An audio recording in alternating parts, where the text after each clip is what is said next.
She didn't know I was home. That's the part that still rings in my head like a bad chorus. I'd come in through the side door, soggy sneakers, damp shirt clinging to my back, one hand gripping a plastic grocery bag, the other wiping long clippings off my neck.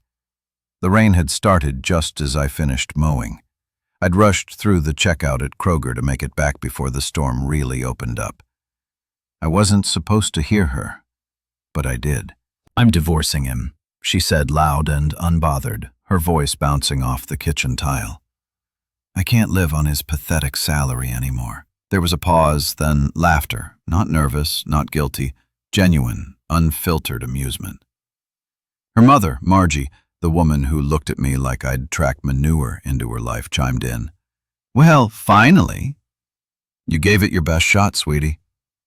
I didn't speak, didn't slam the door, didn't clear my throat, just stood there, a silent witness to the post-mortem of my own marriage, while a bag of turkey, eggs, and the good vanilla oat milk dripped onto the hardwood. She couldn't even be bothered to switch to her AirPods. That moment wasn't rage, not even heartbreak. It was clarity. You don't argue with someone who's already rehearsing your funeral eulogy while painting her nails. So I walked to the garage. I remember the sound of the rain on the tin gutter outside as I sat in the old green folding chair, the one she always said looked too bachelor. I stared at the lawnmower for a full hour. Didn't touch my phone, didn't cry, just listened to the rain and made a decision. That night I made dinner. Nothing fancy. Salmon patties and frozen peas.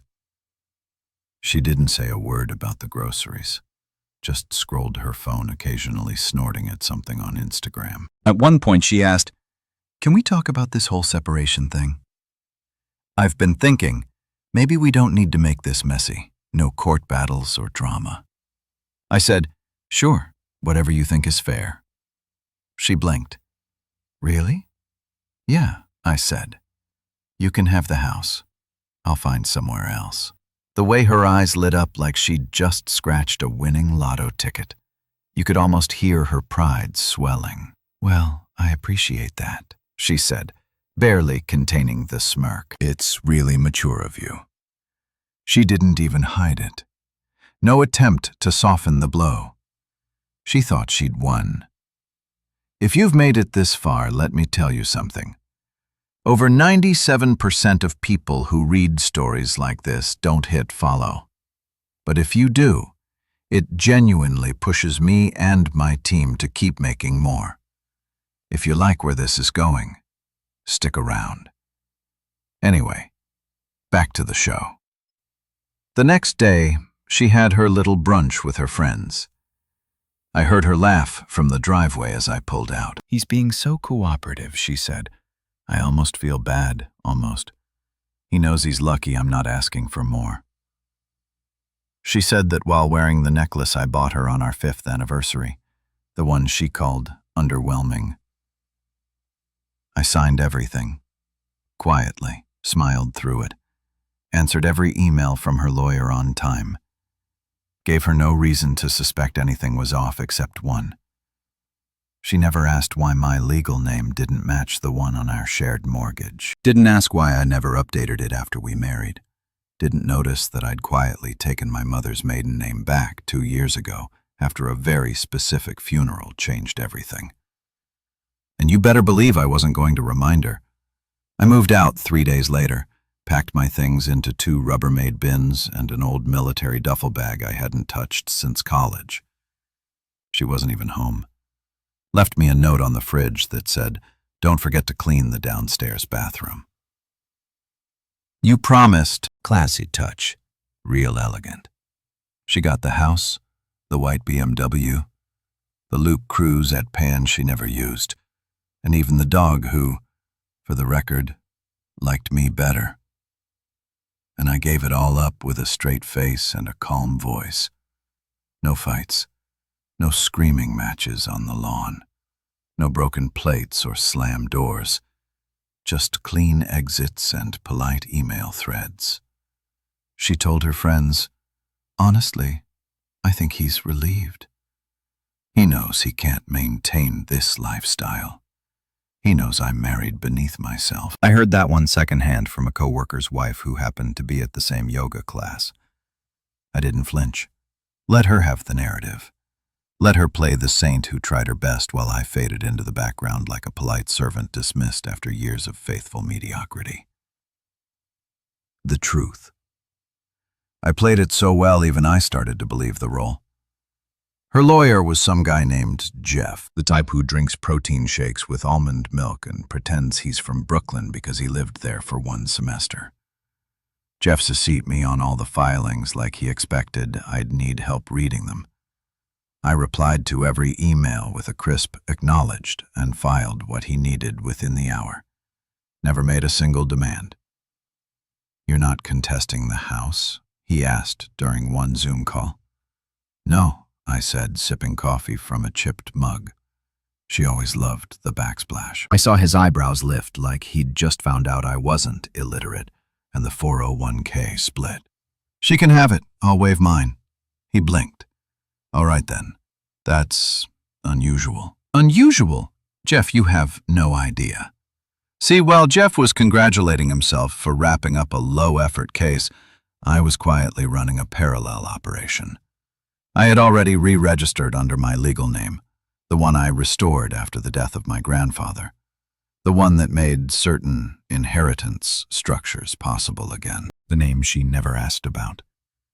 Hell, she'd never even noticed it missing from the mail. When we married, I'd taken her last name. It was a small thing at the time, symbolic, progressive, and it made her mother tear up at the wedding.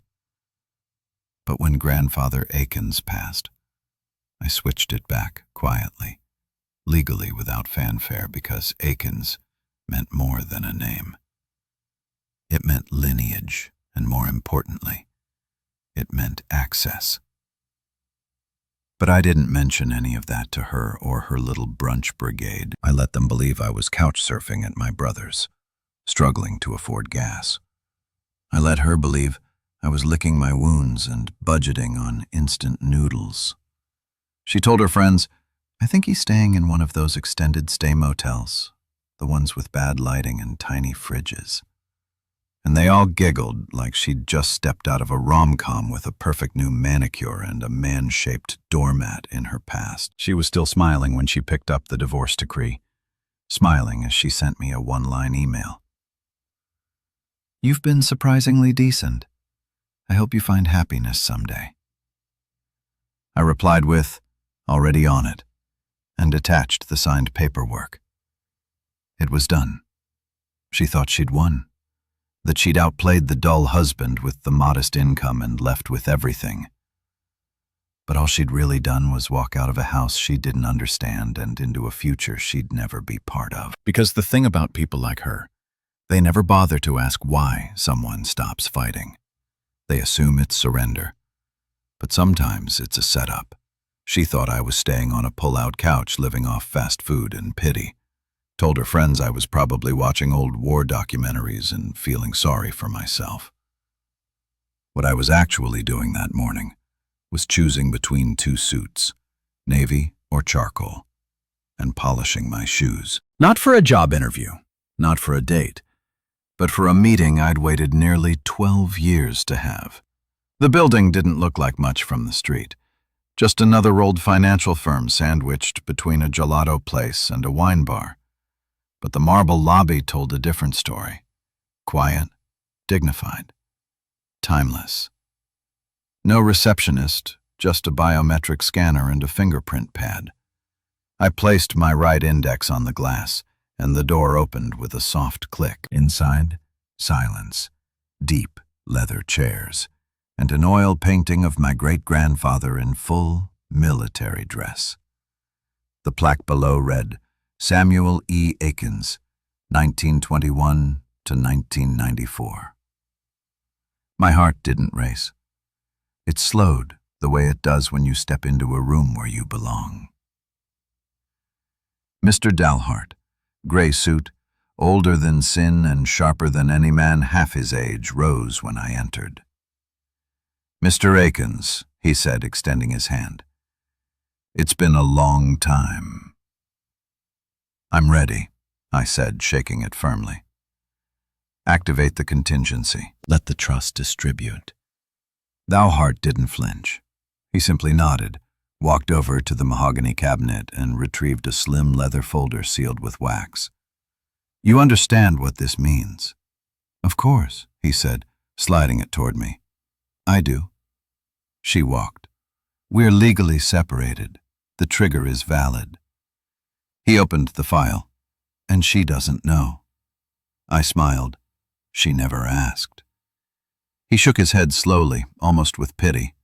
12.8 million dispersed quarterly. You'll have full oversight. The board has been waiting. He turned the page and handed me a pen. It didn't feel like revenge, not yet. It felt like restoration. The trust had rules. Old money, ironclad rules. It wasn't designed to be flashy, it was designed to preserve. And the clause was simple. Upon divorce, if the spouse is not of legal or blood relation to the Akins name, and if said name has been restored by bloodline at least 2 years prior to activation, distribution begins. In other words, she never had a claim, and because I'd never disclosed the name change, never mingled funds, never bought anything trust-related during the marriage, she walked away from a fortune she never knew existed. A fortune she literally laughed out of her life. The only person who knew besides me in Dowart was a man buried in the family plot who'd once pulled me aside at his birthday and said, "Marry who you want, but protect the name. When the time comes, you'll know why." I didn't then. I do now. Before I left, Dart poured us 2 glasses of neat scotch. Not a word about the woman I'd been married to. Just business. As I stepped out into the sunlight, I passed a digital billboard on the building next door. An ad for a luxury vacation package. Paradise doesn't have to be shared. I chuckled. Back in the car, I got a text from her. A selfie. Her in a tight new dress holding a mimosa. "Look who's bouncing back," face blowing a kiss. I didn't reply. I just muted the conversation and stared out the window. She thought I was broke, thought I was licking my wounds on a sagging couch in a basement that smelled like old pizza. Meanwhile, the boardroom with my family's name was preparing quarterly reports, and the man she dismissed as just a teacher had just gained voting rights over one of the oldest privately held funds in the state. She wouldn't hear the thunder coming. Not yet. She picked the place. Of course she did. Some bistro downtown with exposed brick walls, candlelight, and overpriced brisetta. The kind of place she used to beg me to take her to back when we'd split entree and pretend wine wasn't marked up 400%. Now, she sat at the corner table like she owned it, twirling a glass of Chardonnay, wearing that red dress she only pulled out when she wanted attention. I showed up in jeans, boots still crusted with sawdust, and a long-sleeved Henley that had definitely seen the inside of the garage. I didn't do it to be dramatic. I came straight from my shop. She looked me up and down like I was a stain on the wine list. "Did you come here straight from changing a tire?" she said, not even pretending to be subtle. I smiled. "Nah, changed too. Yours and the neighbors." She rolled her eyes, still the joker. A waitress approached, clearly sensing the tension. I ordered a burger. She ordered grilled salmon with asparagus she wouldn't eat. "I thought it would be good to get closure," she said, sipping her wine. "You know, for both of us." "Sure," I said. "Closure." She went on about her new chapter, how she was focusing on personal branding now and possibly starting a lifestyle blog. I didn't say a word, just let her talk. That was always her favorite hobby, anyway, talking at me. Then came the jab. I'm sure you'll land on your feet. Maybe you'll meet someone who's better at handling modest living. She said it with a tilt of the head, a condescending little smile like she was tossing a treat to a rescue dog. I leaned back in my chair. Modest living's never scared me. Beats being owned by a mortgage and a nameplate on someone else's desk. She gave a tight laugh. Well, you always did love being small. The check came before she could reach for her purse, an oversized designer bag I'd never seen before, probably paid for with her early settlement. I grabbed the folio and slipped in my card. Oh, she said, blinking. You don't have to. I want to. The waitress returned with the receipt. I didn't even glance at the total, just scrolled the number, signed, and stood up. She glanced down. $500 tip on an $11.70 meal. Her face didn't change, but her neck flushed just a little. She opened her mouth, then shut it. I didn't give her the satisfaction of explanation. I've got a guy who details old cars, I said casually. Thinks he can fix up your old Ultima if you're done with the Beamer. She blinked again. How did you? I smiled. Enjoy the blog. I walked out without looking back, the sound of her confusion chasing me harder than any argument ever could. Outside, the air was cold. I didn't light a cigarette. I don't smoke. But I stood on the curb for a moment like I did, letting the night settle around me. She still thought I was faking confidence, still thought I was coping. What she didn't realize was that confidence is easiest when you're no longer playing defense. When the scoreboard's already tilted in your favor and your opponent doesn't even know the game started, the truth was leaking through just a little, a $500 drop of suspicion in her perfectly filtered wine glass. But I wasn't done yet. Jeff, her lawyer, was not the type to panic. He was the kind of guy who built his ego from phrases like amicable resolution and fair but firm. He loved predictable divorces, loved telling his clients, "Trust me, I've seen it all." He probably thought ours would be a footnote in his little black book of routine settlements. Easy, clean, and entirely forgettable until the envelope arrived. It came by courier, heavy stock cream paper sealed with a raised wax crest. No logo, no return address, just private and confidential in crisp black ink. He opened it at 3:17 p.m. on a Thursday. Inside was a letter, 4 sentences. No flourish, no grand reveal, just facts. This notice serves to inform you of the impending activation and distribution of the Akins Family Trust to Mr. Redacted. As per Clause 7C, all assets are personal, inherited, and held under the Akins name since 2019. Your client is not named nor entitled to any portion. Questions may be directed to our legal office. Jeff read it 3 times. Then again. Then he picked up the phone. She was at brunch again, sipping iced coffee, retelling the story of how she graciously let me keep the rusted-out tools in the garage, probably tossing out barbs.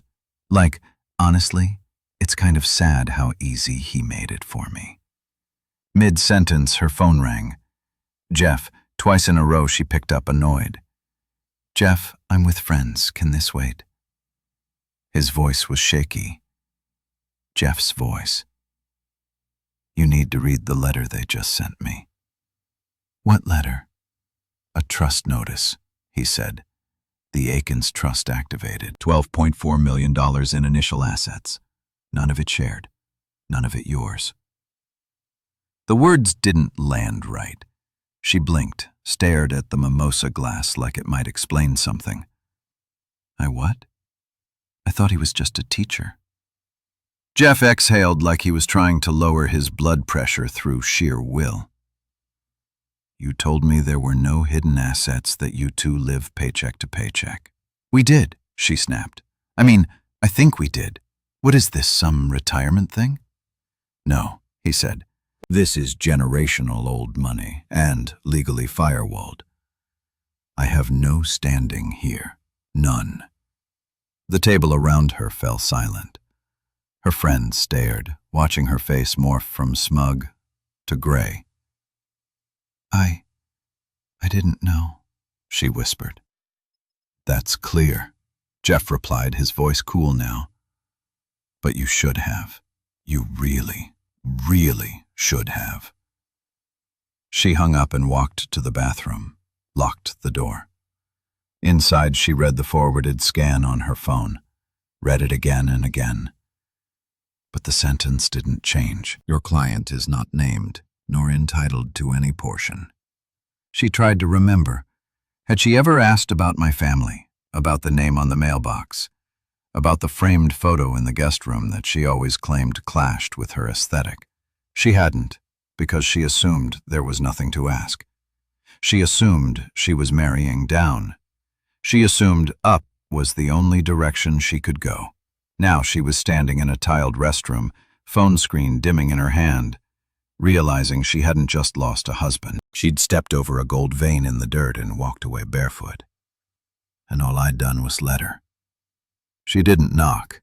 She pounded, open palm, 5 sharp slaps against the cheap rental door like she was trying to summon a ghost. I opened it slowly, holding a mug of tea, and wearing an old flannel I hadn't unpacked in years. Behind her, the world kept moving. Cars, sprinklers, a neighbor's wind chime. But she stood there like everything had just stopped. You lied to me, she snapped. I stepped aside. Come in. She didn't even take her heels off, just clacked across the floor of the small, barely furnished space like a prosecutor in a closing argument. She looked ridiculous, still dressed like brunch royalty, tight beige skirt, designer bag, and fury. Her mascara was slightly smudged. A small but telling detail. Is it true? She asked, hands trembling. The trust, the money, the name, Akins. Is it true? I sat down in the only decent chair in the place next to the cardboard box I'd been using as a side table. I made chamomile, I said, nodding toward the kettle. Still have some left. Cut the crap, she spat. I took a sip and set the mug down gently. Yes, it's true. My grandfather's trust activated upon divorce. Conditional inheritance. She stared at me. Conditional? You mean if we'd stayed together? You'd still know nothing, I said. That was always the clause. The trust only becomes accessible if I'm no longer legally attached to anyone outside the Akins line. You weren't a match. Her mouth opened, then closed. She looked around the small living room like she was trying to reorient herself. The place looked exactly how she expected a pathetic salary would live. No decorations, no warmth, just bare walls and folded laundry on the couch. You let me leave, she said, voice cracking. You wanted me to leave? No, I replied calmly. I just didn't stop you. I didn't know, she said, collapsing onto the edge of the futon like she'd been hit. You never told me about your family, or the money, or the name. How could I have known? You said I was just a school teacher, I said. And you were right. I never said otherwise. She looked up at me then, and I saw it. The shift, the realization crawling across her face like a rash.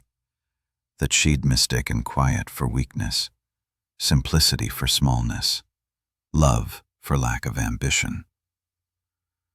I made a mistake, she whispered. I didn't say anything. I didn't mean all that stuff, you know, she said, her voice slipping into the pleading tone she used back when she still wanted things from me. About your salary. I was just angry, pressured. I stood, walked over to a small cabinet and pulled out a manila envelope.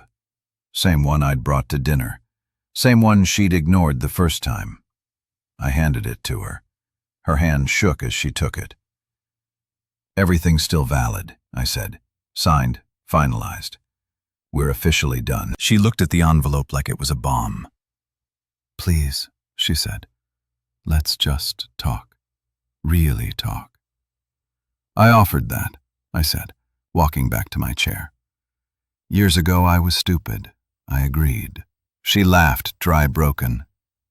You're serious. I'm at peace. Tears welled in her eyes. Not the performative kind she used when she didn't get her way at parties. Real ones.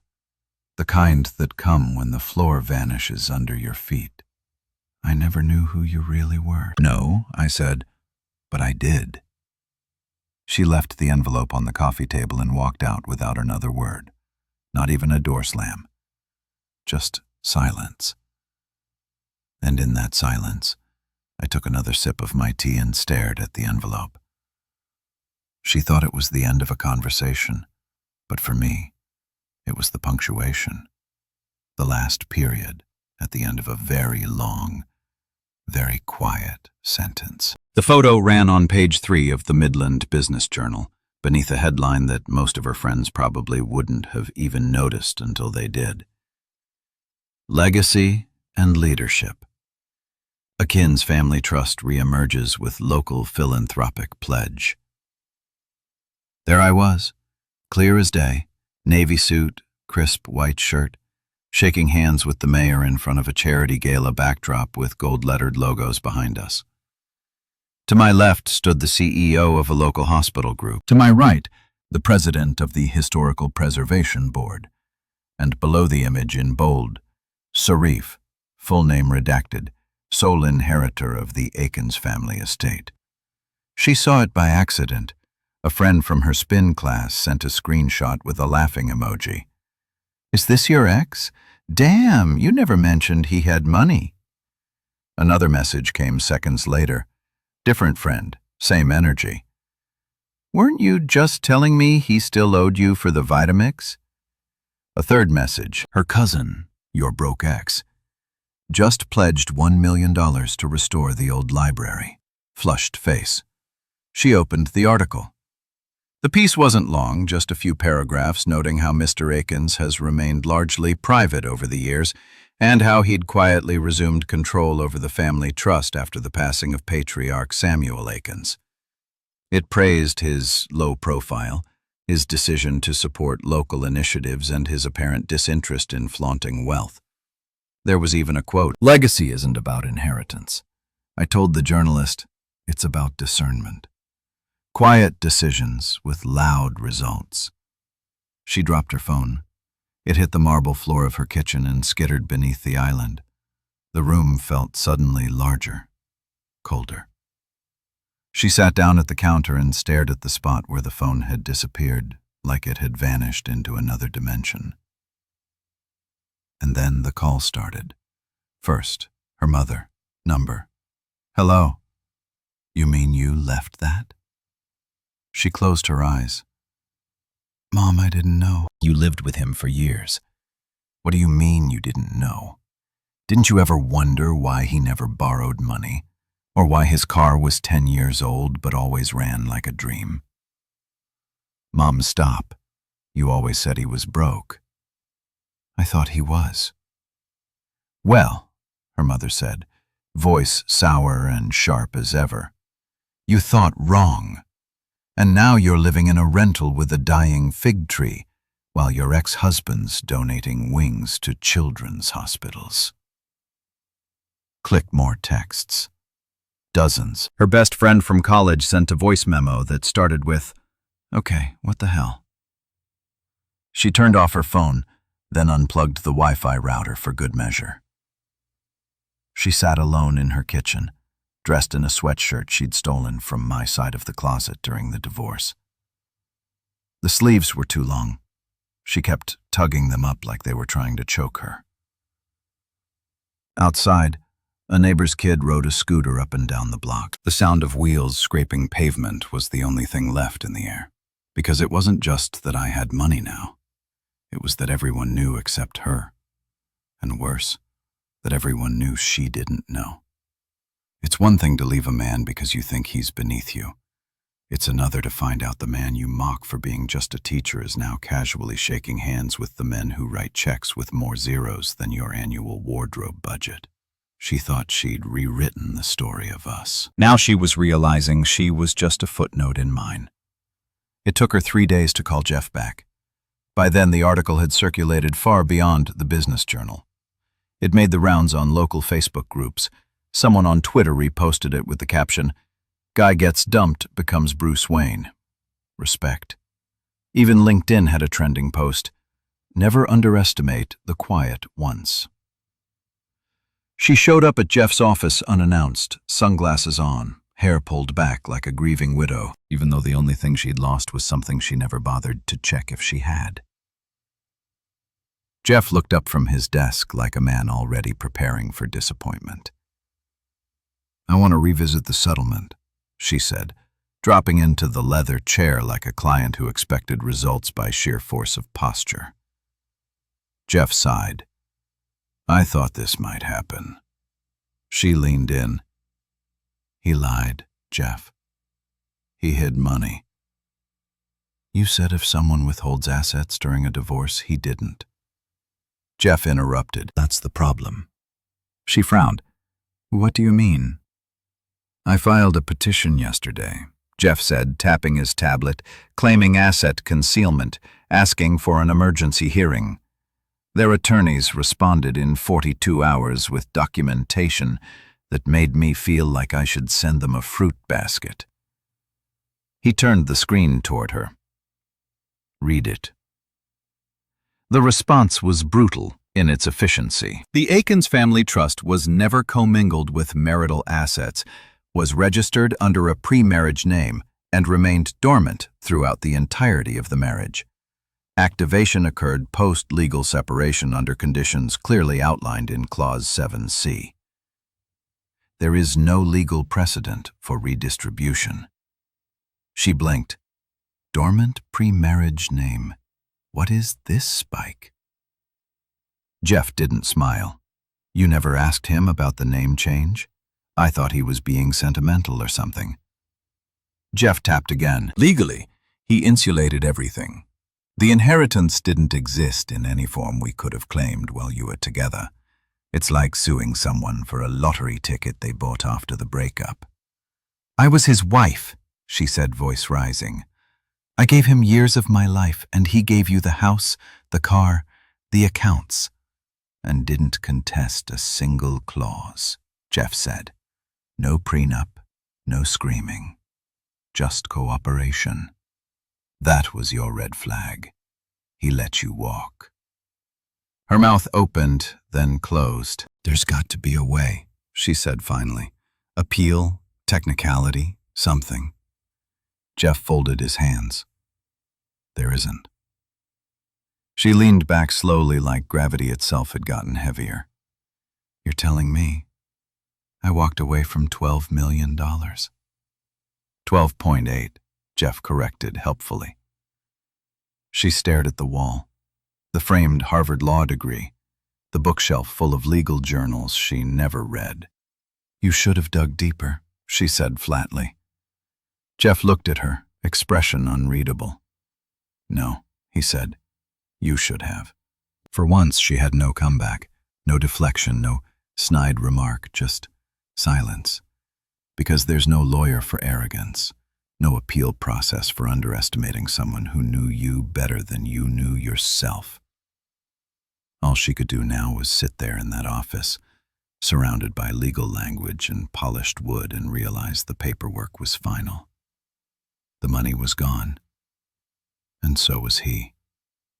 It came in a plain white envelope. No return address, no wax seal. No attempt to send it with nostalgia or spritz it with some perfume she once claimed gave her migraines. Just a stamp, a smudge of pen ink near the edge, and my name. Handwritten in the same looping script she used on Christmas cards back when we still exchanged those. Inside was a single sheet of paper folded clean. The kind of fold that's done carefully, not in haste. I unfolded it slowly, standing in the middle of my workshop with a screwdriver in one hand and sawdust still clinging to my boots. There were no flourishes, no dramatic openings, no salutation. Just a single sentence, written in deep blue ink. I thought you were small. Turns out, I was. No apology, no request. Just that. And that, ironically, was the most honest thing she'd ever written. I stared at the words for a long moment. They didn't hurt. Not anymore. They didn't spark rage or sadness or any of the emotions that used to twist my gut when her name lit up my phone. They just confirmed what I already knew. I walked to the filing cabinet in the back corner of the shop. Not the one with taxes and titles, the other one. The one with the drawer labeled in thick Sharpie. Settled accounts. Inside were old pay stubs from the school district, a faded copy of our marriage license, a photo of us at Lake Morrow that she had no idea I'd kept, both of us smiling back when it was still real. Or at least, when I thought it was. I slipped the letter in with the rest and shut the drawer with a solid clack. No ceremony, no frame, just filed, finalized. Because the truth was, she didn't send that letter for me. She sent it for herself. The woman who had finally realized that the thing she'd thrown away wasn't a man with a modest salary, but someone who had never needed money to be powerful, someone who didn't need to scream to be heard, someone who built legacies in silence while she broadcasted every brunch. She'd spent years mistaking flash for substance, thought class was something you put on a credit card, thought power came in the form of square footage and how many people you could impress on a girls' night. And now she knew better. But knowing didn't change a damn thing. The house was no longer hers. The friends who once egged her on now forwarded headlines about me. The lawyer she trusted had gone radio silent. And the man she once left standing in a kitchen with a grocery bag full of wilted lettuce was no longer looking back. She mailed me that sentence, hoping it would open a door. But all it did was close the last window she hadn't realized was still cracked. And I didn't reply, because you don't argue with ghosts. You just let them fade. The ballroom was quiet, not with discomfort, but with reverence. Crystal chandeliers sparkled above tables dressed in white linen, silver forks lined up like soldiers. Men and women in tailored tuxedos and elegant gowns raised glasses filled with thousands wine. At the podium, I stood with my grandfather's pocket watch in my breast pocket and a speech I'd rewritten 100 times, but memorized in just one night. I didn't need to say much. Some people chase legacy, I said, letting the silence settle. Others inherit it, but the smartest ones protect it. A soft ripple of nods moved through the crowd. I don't believe in revenge, I continued. It's inefficient, emotional, noisy. But discernment, that's where power lives. I raised my glass to discernment. A quiet clinking filled the room. Not a roar, not a standing ovation. Just something better. Respect. Across town in a dimly lit kitchen lined with half-packed moving boxes and a drying rack full of chipped wine glasses, she watched it unfold on TV. The camera panned across the gala, me shaking hands with the state senator, me laughing with the foundation board, me smiling, not smug, not triumphant, just unbothered. Her glass trembled slightly as she sipped. Pain Noir, the cheap kind she used to roll her eyes at, the only kind she could afford. Now she didn't cry. She didn't scream. She just watched because it wasn't the money that broke her. It was realizing the story kept going without her, and got better. She was no longer part of my life. She was just part of the lesson. You know, this one hits different. It's a reminder that real power isn't loud. It's quiet, patient, and precise. Sometimes the best revenge isn't payback. It's peace. Walking away without needing to explain yourself.